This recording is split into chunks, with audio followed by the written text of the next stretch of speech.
Hi all, അസ്സലാമു അലൈക്കും.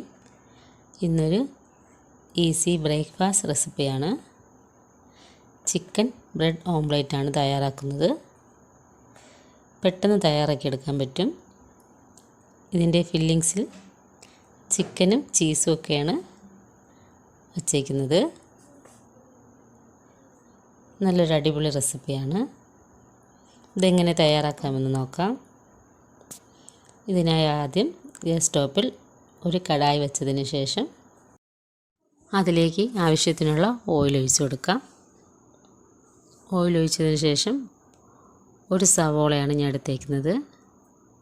ഒരു സവോള ചെറുതായി ചോപ്പ് ചെയ്തത് ഇട്ട് കൊടുത്തിട്ടുണ്ട്.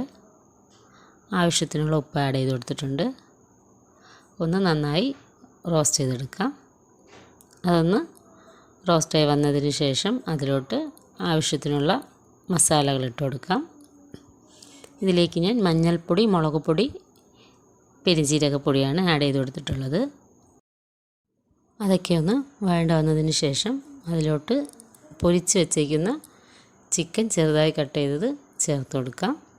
എല്ലാം കൂടി ഒന്ന് മിക്സ് ചെയ്തെടുക്കാം. വേറൊരു ബൗളെടുത്ത് അതിലോട്ട് 2 എഗ്ഗ് ആഡ് ചെയ്ത് കൊടുത്തിട്ടുണ്ട്. എഗ്ഗിനാവശ്യമുള്ള ഉപ്പും കുരുമുളക് പൊടിയും കൂടി ചേർത്ത് നന്നായിട്ട് മിക്സ് ചെയ്തെടുക്കാം. അത് നന്നായി മിക്സ് ചെയ്ത് വന്നതിന് ശേഷം ഗ്യാസ് സ്റ്റോപ്പിൽ ഒരു പാൻ വെച്ച് ഓയിൽ സ്പ്രെഡ് ചെയ്ത് കൊടുക്കാം. ഓയിൽ സ്പ്രെഡ് ചെയ്തതിന് ശേഷം അതിലോട്ട് എഗ്ഗ് ഒഴിച്ച് കൊടുത്ത് അതിലോട്ട് 2 ബ്രെഡ് ഇതുപോലെ അങ്ങ് വെച്ച് കൊടുക്കാം. അതിനുശേഷം ഒരു ചീസ് സ്ലൈസും കൂടി വെച്ച് അതിൻ്റെ മുകളിൽ കൂടി ചിക്കൻ ഫില്ലിങ്സ് വെച്ചെടുക്കാം.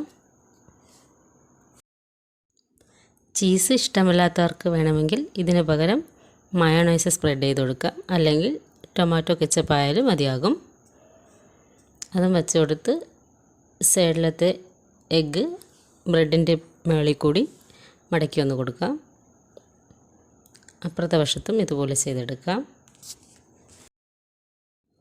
പൊട്ടിപ്പോകാതെ ശ്രദ്ധിച്ചോണം. അതും മടക്കിയതിന് ശേഷം ഫില്ലിങ്സ് ഇല്ലാത്ത ബ്രെഡും കൂടി ഇതിൻ്റെ മേളിൽ കൂടി മടക്കി കൊടുക്കാം. ഒരു വശം നന്നായി കുക്കായി വന്നതിന് ശേഷം മറുവശം തിരിച്ചിട്ട് കൊടുക്കാം. നന്നായി വെന്ത് വന്നാലേ അകത്തുള്ള ചീസ് മെൽറ്റായി വരത്തുള്ളൂ. മറുവശം തിരിച്ചിട്ട് കൊടുത്തിട്ടുണ്ട്. നല്ലൊരു റെസിപ്പിയാണ്. എല്ലാവരും ട്രൈ ചെയ്ത് നോക്കണം. ഈസിയാണ്, നല്ല ഹെവിയുമാണ്. ഈ റെസിപ്പി ഇഷ്ടപ്പെട്ടാൽ ലൈക്ക് ചെയ്ത്, ഷെയർ ചെയ്ത്, സബ്സ്ക്രൈബ് ചെയ്ത് കൂടി സപ്പോർട്ട് ചെയ്യണം. Thanks for watching.